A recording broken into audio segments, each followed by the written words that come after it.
Hello and welcome to episode 48 of the Nourish and Strengthen podcast. I am so excited to be here with you guys today. Today we're talking about a question that I get all the time, and I'm taking a little different spin on it. But the question people are asking super often is, what foods should I eat for healthy hormones? Have you ever find yourself thinking that thought before? So while there's no magic foods that are going to balance your hormones, okay, popularity to contrary belief, you might see on Pinterest, on social media, eat these for balanced hormones, eat these for healthy thyroid, that kind of thing. There's no magic foods, okay? But there are some nutrition strategies that can help boost your hormone function and give you happy, healthy hormones. So that's what we're going to be diving into today, okay? I have 6 strategies, and we're going to be going kind of deep on some of them, okay? I'm going to try and break it down at like a baseline, like a 5th grade level, but we're going to be going a little deeper on some of them. So the 6 strategies are why carbs are important for thyroid and cortisol levels. That's number 1. Number 2, why fasting might not be the best thing for you if you suspect hormone imbalance. Number 3, why electrolytes like sodium, potassium, and magnesium are so important in your hormone health. Number 4, why focusing on gut health by eating fermented foods and foods high in probiotics is so important for hormones. Number 5, why consuming healthy fats is absolutely crucial.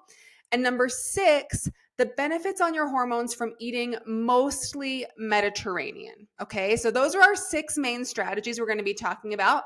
Let's go ahead and jump right in. We're going to be talking about the controversial one here. Maybe it's not controversial. I don't know. It's a hot topic, right? Is carbs, low carb, keto, high carb, balanced, whatever. We're going to talk about why carbs are actually really good for your thyroid and your cortisol, okay? Let's do a little sciencey lesson here first, though. Let's talk really quick about how your body regulates your carbs, okay, or digests your carbs, all right? So anytime we eat, our food is broken down into macronutrients, micronutrients, and water, okay, in the digestion process. So this is going to allow us to actually take the energy from our food, get those essential vitamins, minerals, phytonutrients, and let our bodies collect the nutrients needed to actually make our immune cells, our hormones, and our neurotransmitters, okay? So after we eat, our blood sugar rises as carbs are digested and absorbed, okay? So this is going to trigger the release of insulin. All right. Do we know this, you guys? Maybe not. So insulin is going to help shuttle that glucose, that broken down carbohydrate, out of the bloodstream and into our cells, okay? Insulin is often considered an anabolic hormone. So what does this mean? It means it promotes the storage of glucose and the conversion of extra carbs or glucose into fat, okay? Extra carbs and glucose into fat. Insulin helps do that, all right? So that's kind of your background lesson here. So low carb diets have been shown to actually be a stressor on our adrenals. Okay. So we're going to go into why. So adrenals, that means that can cause high cortisol levels, high stress. Okay. So if our body requires more energy, so you're in a calorie deficit, it's wanting more calories, it's either going to burn one of 2 energy sources. Okay. It's going to burn carbs, glucose, or fat, ketones, right? That's why when someone is following a ketogenic diet and their carbs come all the way down to, 20 or less, you're burning ketones. That's your energy source, all right? So if you don't have enough carbs and you're not in ketosis, so like let's say you're eating, 60, 70 grams of carbs. So it's not low enough to be in ketosis, but it's a very low carb diet. Your body is going to break down protein to yield to get the needed energy for production. Okay.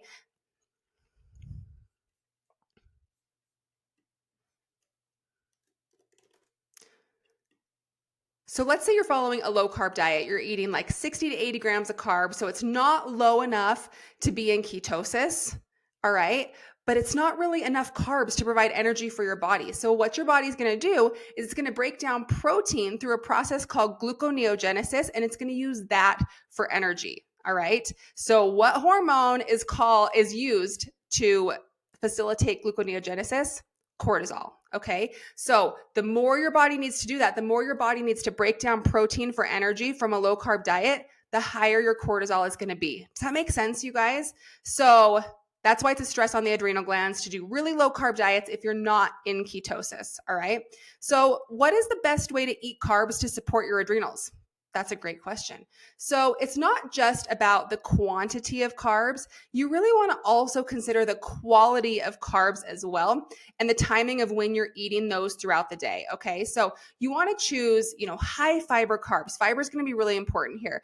Whole grains, legumes, starchy veggies, fruits, all of these are really essential and they're going to give you the nutrients for proper adrenal function. Okay. Which is going to regulate those cortisol levels.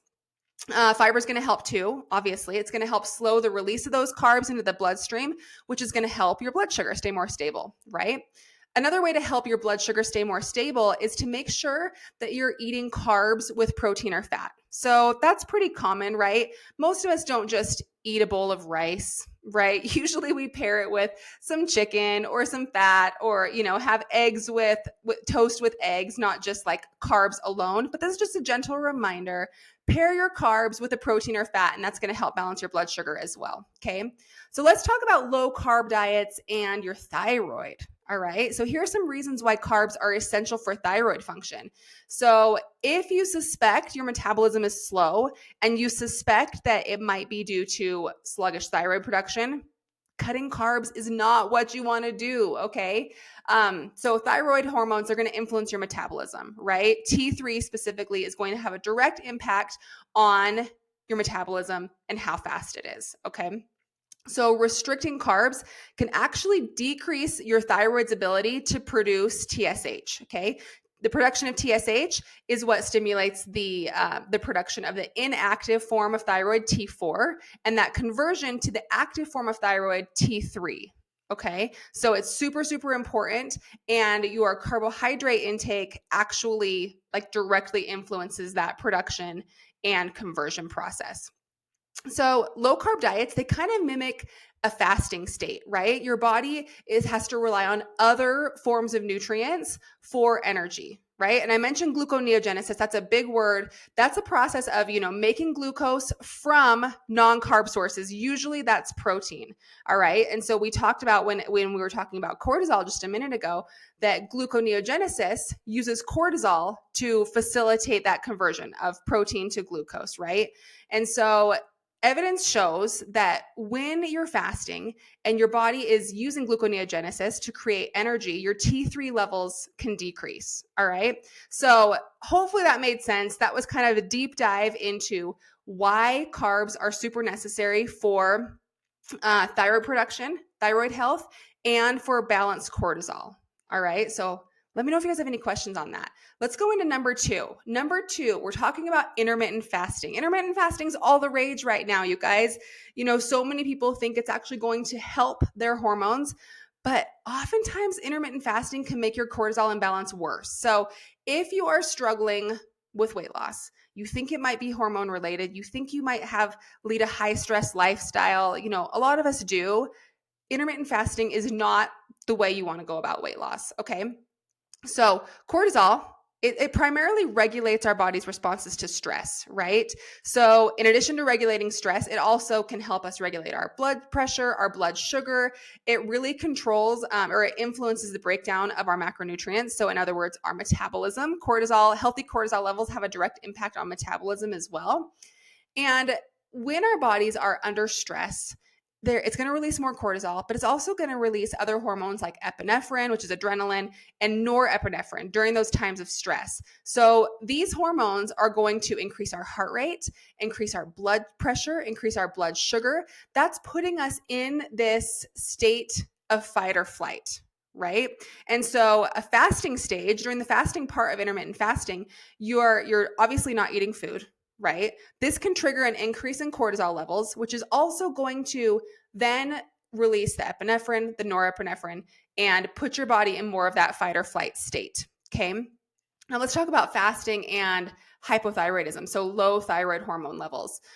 Intermittent fasting, the research is not conclusive on this. Okay. So I would say, you can try it and see, but in general, I don't recommend intermittent fasting if you suspect you might have, a slower metabolism or thyroid issues. So Yeah, it might exacerbate already low levels of thyroid hormone, worsening symptoms. But again, the research is kind of mixed on this one. So try it and see how you feel. But in general, my recommendation is avoid it. So let's talk about fasting and its effect on our sex hormones as well. So during our menstrual cycle, our body is going to experience a lot of hormone fluctuations, right? You probably feel this. That's what makes you feel like those PMS symptoms, estrogen, progesterone, FSH, LH. Those are going to fluctuate throughout our 28-day cycle, right? And our menstrual cycles are really are sensitive to calorie consumption. So fasting is going to affect those sex hormones because you are limiting your calorie intake for a prolonged period of time, right? And this can actually lead to lower progesterone levels over time. And when those progesterone levels lower, it can actually affect your ovulation, and it can lead to, irregularities in your menstrual cycle, which is not good for your metabolism, healthy hormone balance, how you feel. We're going to go more into your sex hormones here in just a few minutes, but it's going to affect your mood. Being estrogen dominant can cause weight gain. It can make you feel more anxious, more depressed, more moody. All these things that we typically feel around like the coming of our periods during those PMS symptoms, it's going to make you feel more of those. Okay. Intermittent fasting can kind of have a negative impact on those sex hormones. So let's go back to fasting and our thyroids here really quick. I know I touched on that just a second ago, but our thyroid is truly it's directly linked to our metabolism, okay? And fasting can actually impact our thyroid's function, right? So before we go any further, let's kind of go back on how our body regulates our thyroid, our hormone production from our thyroid. So we make TSH, right? TSH stimulates our thyroid to make two hormones. One of them is the inactive form of T4, and then it has to be converted to the active form of T3. So there is some research that shows that T3 levels can drop drastically in the first 18 to 24 hours of a fast. But then it also shows that TSH levels have remained the same. So that's why I was saying before, research is kind of mixed on this, but our T3 levels are what are directly related to our metabolism.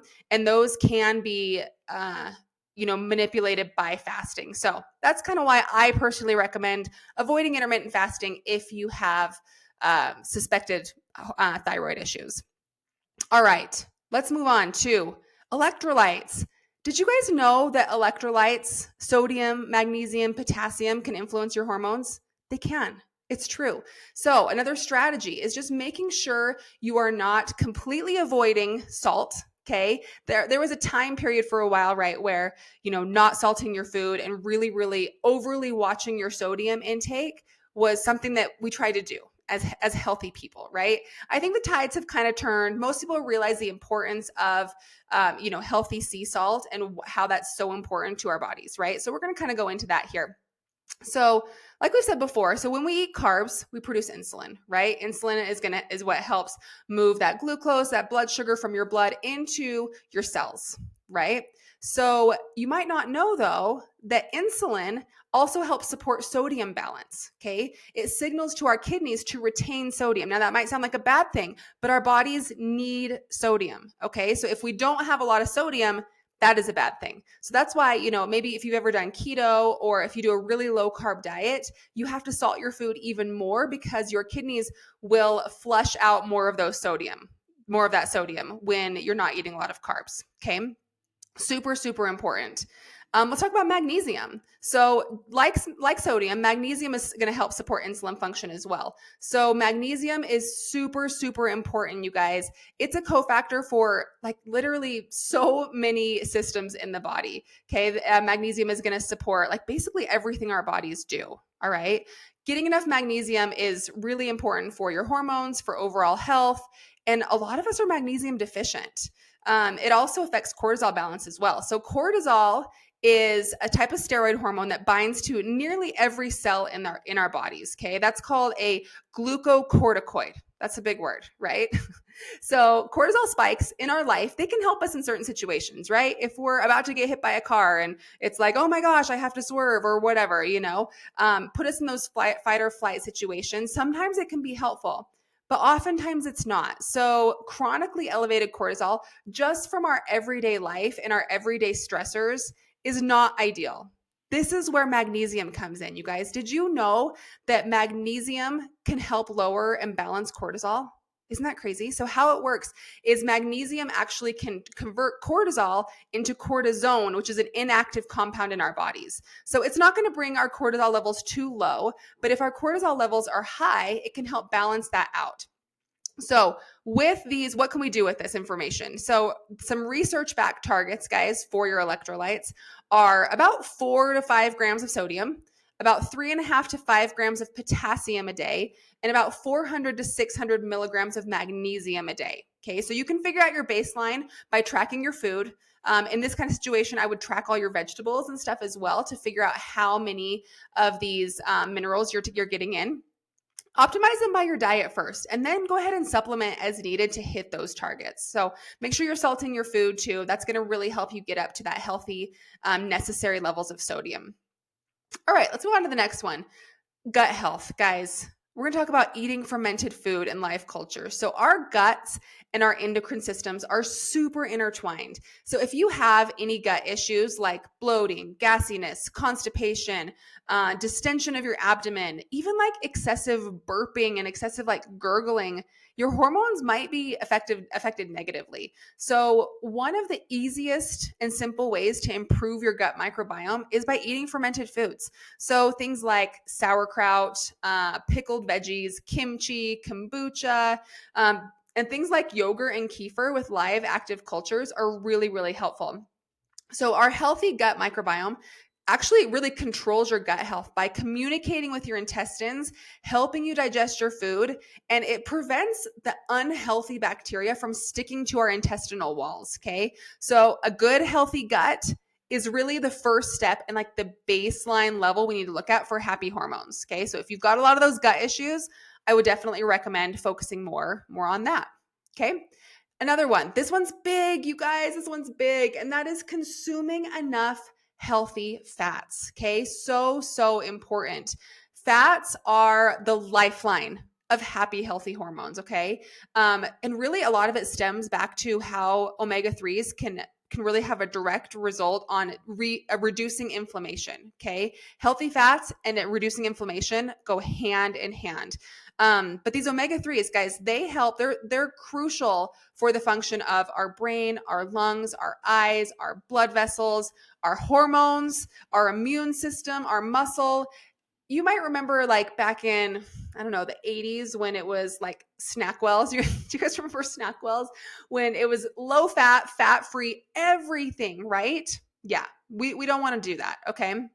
So our standard American diet is really, really low in omega-3 fatty acids, okay? And it's also really high in omega-6 fatty acids. So omega-6 fatty acids are, things like processed vegetable oils, a lot of like snack foods, things like that. They're very inflammatory, okay? So you really want to balance that with plenty of omega-3s. So we're going to talk about the benefits of omega-3s on a few different systems of our body right now. So omega-3s, like I said, crucial for hormone balance, primarily because of how it helps reduce inflammation. Guys, inflammation is at the base of so many diseases and hormone imbalances, and addressing that inflammation in a simple way as including enough omega-3s, which we'll talk about how to do that in a minute, can be so important. So you want to look at, really focus on that balance of omega-3s to omega-6s. We're probably getting plenty of omega-6s in our everyday diet. So really boosting that omega-3s, those omega-3s can help with your hormones, okay? So when inflammation is high in our bodies, it can increase the activity of an enzyme called aromatase. And aromatase, what it does is it converts testosterone into estrogen. And this happens both in men and women, okay? Inflammation can lead to high levels of estrogen. It can lead to low testosterone, and high levels of estrogen, that's like what we were talking about a little bit ago. Weight gain, especially around the hips and thighs area, moodiness, depression, all those things that we don't want, right? So let's talk about omega-3s and inflammation. So, excuse me. So there is actually evidence in research that shows that omega-3s can actually be used instead of other anti-inflammatory drugs because they are that effective. Okay, so if you have chronic pain or just a lot of inflammation in your body, supplementing with omega-3s, probably about 4 to 6 grams would be good. So it's slightly on the higher side, but it's not crazy high, is really, really helpful. So like I mentioned before, these higher baseline levels of inflammation can lead to autoimmune diseases like Hashimoto's, like PCOS. It can lead to cancer, heart disease, chronic pain around your joints, Alzheimer's, like so many things that we can avoid just by cleaning up our diet, using these nutrition strategies, and supplementing with omega-3s. Okay. Omega-3s can also help your thyroid. So a lot of thyroid issues, whether that's hypo or hyper, so low or high thyroid function, are caused by autoimmunity. Okay, so like Hashimoto's is hypothyroid, low thyroid hormone. Okay, and Graves' disease is typically hyperthyroid. Okay, so high levels of T4, T3, that kind of thing. And omega-3s, like I said, they can clear up that inflammation. Not saying it's going to cure these autoimmune diseases that you might have, but they can be really, really helpful. And if you're low in omega-3s, you're going to really struggle with absorbing the nutrients needed to help your thyroid, like zinc, iodine, selenium. When you can't absorb these nutrients, you're going to have worse thyroid function and more stronger effects of those autoimmune conditions that you're having. Okay. Let's talk about PCOS. PCOS is also linked to inflammation. Now, there's a lot of different kinds of PCOS, different types. Most of them are linked to inflammation and blood sugar dysregulation. Okay, oftentimes they are high androgens as well. You might have high testosterone, you might have acne, but oftentimes you're looking at some blood sugar dysregulation too, and that underlying inflammation. So omega-3s can be really helpful for that as well. And then another one, insulin resistance. Okay. Insulin resistance is also often an underlying issue of PCOS. And so it's so common. I read a statistic that says 1 in 3 Americans have insulin resistance and they don't even realize it. Okay. So insulin resistance can lead to diabetes, cardiovascular disease, cancer, but it can also just lead to things that we see in our everyday life, like chronic fatigue, trouble losing weight, like really high hunger levels, hormone imbalances. So supplementing with and increasing your natural intake of omega-3s can help increase your insulin sensitivity as well. Okay. So how do we get omega-3s? So we know they're so good for us. They help reduce that inflammation that leads to all these hormone imbalances and diseases, right? But how do we get them? So we know, most of us know we can supplement, right? But from our diets, we can get it in flaxseed, hemp seed, walnuts, chia seeds, edamame. A lot of beans like kidney beans, navy beans, great northern beans are really high in omega-3s. And then a lot of fish, guys, cold water fish, shellfish, salmon, wild caught salmon, lots of seafood is going to be high in omega-3s as well. Okay. And then, like I mentioned before, if you feel like you don't eat a lot of seafood, you might not be getting a lot of omega-3s, just supplement. Find a high quality omega-3 supplement. And we've got one at Transform. I know New Ethics has one as well. So just a high quality omega-3 and supplement like 4 to 6 grams a day is going to really help reduce that inflammation. If you don't feel like you have high levels of inflammation, you can do 3 grams a day and you should be totally good. Okay. All right. Our last tip is following a Mediterranean-based diet. Okay. Our typical Western diet, you guys, is really linked to high levels of estrogen, like I mentioned before. Estrogen dominance, like I said, can lead to you feeling moody, anxious, depressed, leave you with weight gain, headaches, fatigue, all these things that often we associate with PMS, but they can make you feel that way all the time. Okay. So the basis of a Mediterranean type of diet is whole grains, fish, lean protein, legumes, cruciferous veggies. All these things can help lower estrogen levels and can reduce breast cancer risk during and after menopause. Now, our standard American diet, like that's high in refined carbs, sugar, low in fiber, right, can also lead to higher levels of cortisol. Yeah. And the Mediterranean diet can also increase leptin sensitivity. So leptin is our satiety hormone. Okay. So the more responsive our bodies are to leptin, the more we're going to feel full and satisfied with normal amounts of food. So we want this. We want high levels of leptin sensitivity. Okay. And the Mediterranean diet can help with that. So, like I said, Mediterranean diet, in summary, it can help with balancing cortisol. It can help with leptin sensitivity, which helps you feel more satiated from your food, and balancing your sex hormones as well. So I know that was a lot, you guys. I know that was a lot. Hopefully, me diving a bit deeper into a few of those help illustrate why these tips are so important. But let's summarize, okay? So, in summary, our nutrition strategies for happy hormones are: we're going to eat healthy, natural carbs throughout the day, right? We're going to give up the intermittent fasting. We're going to focus on getting enough sodium, potassium, and magnesium in our diets, or supplementing if needed, right? We're going to eat fermented food and foods with life culture to improve our gut health.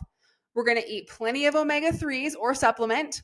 And we're going to focus mostly on a Mediterranean-based diet. All right, guys. So if you feel like you could use like specific protocols and strategies to help boost your hormone function, let me know, because we do that in my coaching program. So you can click on the link in the show notes to hop on a call and chat more about that with my team, or you can shoot me a DM on social. Either way, I'd love to chat with you more about that. But as a starting point, there are 6 really, really good nutrition strategies to help with hormone balance. So hope you enjoyed that, guys, and I will see you guys next time.